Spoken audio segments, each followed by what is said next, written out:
Just under 170,000 Floridians are medical marijuana patients. That means they regularly visit dispensaries like this one behind me here in Gainesville. But after the announcement by Governor DeSantis on Thursday, the way they receive that marijuana could be changing. We need to have the people's will represented in good law that is doing what they intended. The governor's announcement signals a departure from the state's previous stance on medical cannabis.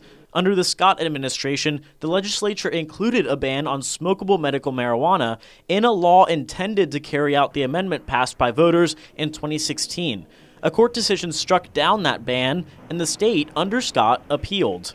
It was purely politically motivated, and it put a big stressor on patients, both from it limits access to marijuana in a form that, it's its God-given form.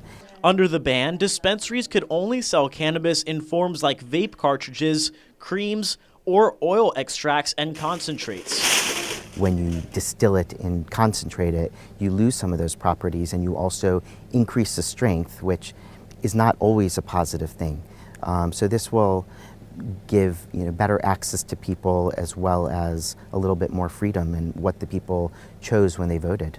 Davis says without the ban, people could eventually have their own plants. In his announcement, the governor said the state has been, quote, foot dragging on implementing the amendment.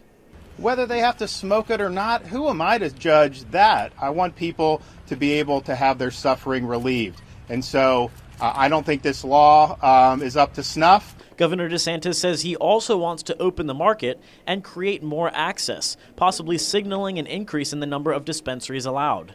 Now, this all stands on the state dropping that appeal. Governor DeSantis said that's going to happen if the legislature doesn't change the law within the first 2 weeks of March. Reporting in Gainesville, David Jones, TV 20 News.